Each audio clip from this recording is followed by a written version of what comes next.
धन धन सद्गुरु तेरा ही आसरा।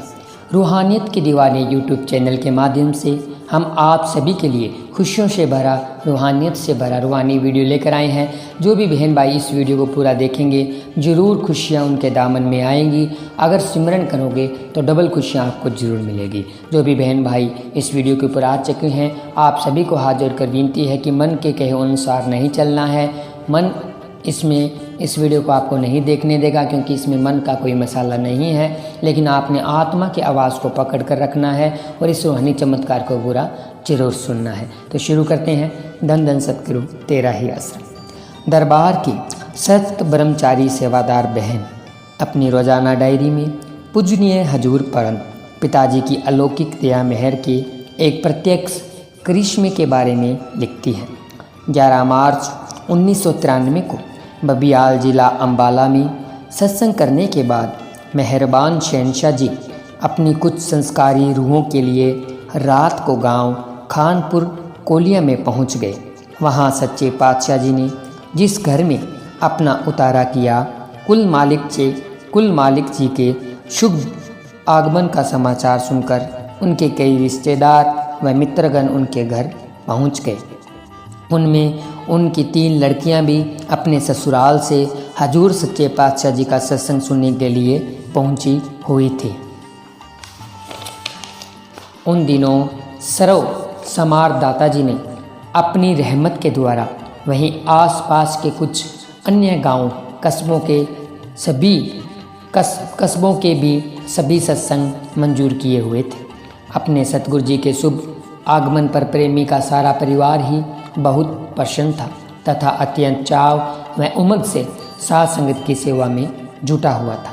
सभी अपने को धन्य कह रहे थे कि समय कुल मालिक खुद खुदा उनके घर पर पधारे हैं। प्रेमी के घर आई उन 3 लड़कियों ने हजूर महाराज सच्चे पातशाह जी के पवित्र चरण कमलों में प्रार्थना की, हे सच्चे पातशाह दयालु दतार जी, न तो हमारे घर वाले नाम लेते हैं तथा न ही सत्संग में आते हैं। हमने उन्हें अब भी कहा था कि बेशक आप सत्संग पर भी न जाओ और नामदान भी न लो, परंतु पूज्य हजूर पिताजी के दर्शन तो कर लो। कुल मालिक सच्चे पातशाह जी अपने घर पर ही आए हुए हैं। शहनशाह जी, आप अपनी रहमत बख्श कर उन्हें अपने प्रेमी भक्त बना लो। उन भोली वाली लड़कियों की प्रार्थना सुनकर सरव समाज दातार जी ने मुस्कुराते हुए फरमाया, बेटा क्या पता वह सुबह ही आ जाए।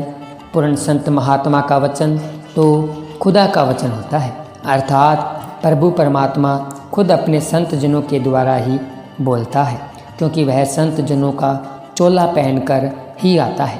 साध रूप अपना तन धार्या, जैसे कि अंजील में लिखा है, मैं जो भी बोलता हूँ अपनी तरफ से नहीं बोलता, यह तो पिता परमेश्वर स्वयं मेरे अंदर बैठकर सब काम करता है।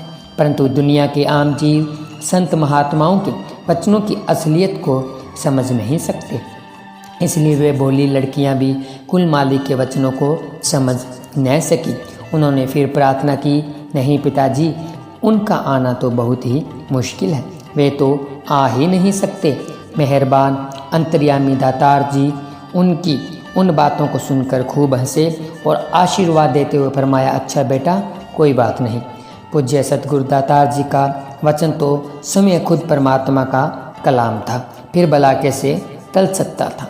यह स्वयं कुल मालिक की रहमत पर निर्भर करता है कि जिस जीव को सतगुरु जी ने अपनी शरण में बुलाना है तो कुल मालिक उसे सोए हुए को भी उठाकर अपने सत्संग में ले आता है। बिल्कुल उन तीनों प्रेमियों की तरह सुबह प्रांत जबकि सारा परिवार सोया हुआ था, उन तीनों लड़कियों के वे तीनों पति एक एक करके वहाँ पर पहुँच गए। हाथ कंगन को आरसी क्या, पढ़े लिखे को फारसी क्या। कुल मालिक खुद खुदा के उस अलौकिक करिश्मे को प्रत्यक्ष अपनी आंखों से देखकर उनका सारा परिवार इलाही खुशी में झूम उठा। वास्तव में वे तीनों भूल कर भी कभी सत्संग की तरफ मुँह नहीं करने वाले थे, परंतु सर्वशक्तिमान स्वयं मेहरबान पूज्य पिताजी ही उन्हें अपनी प्रेम डोरी अर्थात अपने अलौकिक आकर्षण के द्वारा आप ही खींच कर लाए थे। उन सब लोगों ने अपने प्यारे सतगुरु भगवान का सच्चे हृदय से लाख लाख बार शुक्राना किया। परम दयालु महान परोपकारी पूज्य सतगुरु जी की कृपा से उनका सारा परिवार खुशी खुशी अगले सत्संग में पहुंच गया तथा कुल मालिक के चरणों में अपनी हाजिरी लगवाई। उसी सत्संग में ही सच्चे पातशाह जी ने अपनी उन तीनों रूहों को भी नाम दान बख्शकर अपनी शरण में ले लिया, अर्थात अपनी बिछड़ी रूहों को संज्ञा बुलाकर फिर से अपने साथ मिला लिया। शहंशाहों के शहंशाह पूज्य परम पिता शाह सतनाम सिंह जी महाराज का पवित्र वचन है, अंधा जीव भला सुझाखे को कैसे पकड़ सकता है जब तक कि वह खुद अपनी उंगली उसे नहीं पकड़ाता। इसी प्रकार जीव तो मोह माया तथा विषय विकारों में अंधा है। ऐसा अंधा आदमी प्रभु परमात्मा को समय ढूंढ नहीं सकता। खुद परमात्मा की उंगली पकड़ा देते हैं, यानी उन्हें नामदान बख्शकर अपने साथ मिला लेते हैं, अर्थात उन्हें परमात्मा ईश्वर से जोड़कर उनके आवागमन के चक्कर को हमेशा के लिए ख़त्म कर देते हैं। पूज्य परम पिताजी अपने एक शब्द में भी फरमाते हैं, आए सत्संग में दिया मेहर वाले, सुनकर वचन अच्छा अमल कमाले। आए सत्संग में दिया मेहर वाले, सुनकर वचन अच्छा अमल कमाले। दिया मेहर तुझको है लेकर आई, दिया मेहर तुझको है लेकर आई। रंग रूप शक्ल न देवे दिखाई, रंग रूप शक्ल न देवे दिखाई। नाम लेके बंदे पूरा लाभ उठा ले, नाम लेके बंदे पूरा लाभ उठा ले। आए सत्संग में दया मेहर वाले, सुनकर वचन अच्छा अमल कमा ले। आए सत्संग में दया मेहर वाले। धन धन सतगुरु तेरा ही आसरा। तो सतगुरु प्यारे की प्यारी साध संगत जी, आप सभी को हमने सुनाया कि 1993 का एक रूहानी करिश्मा, जिसमें आपने देखा कि जो जीव सत्संग में आना तो बहुत दूर की बात है, जो अपने ख्यालों में भी नहीं सोचता था कि उसने सत्संग में जाना भी है, लेकिन जब उन बहनों ने पूज्य गुरु जी के आगे अर्ज की तो शहंशाह जी ने वचन कर दिए कि वो कल सुबह ही हो सकता है आ जाए। और आप सभी को पता है कि संत वचन पलटे नहीं पलट जाए ब्रह्मांड। तो पूज्य गुरु जी की दया में रहमत हुई और वो सुबह ही सभी पूज्य गुरु जी के दर्शन करने के लिए अपने आप जल्दी पहुंच गए।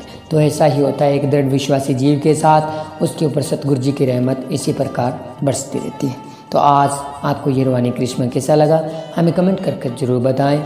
अगर करिश्मा अच्छा लगे तो वीडियो को लाइक शेयर, चैनल को सब्सक्राइब जरूर करें।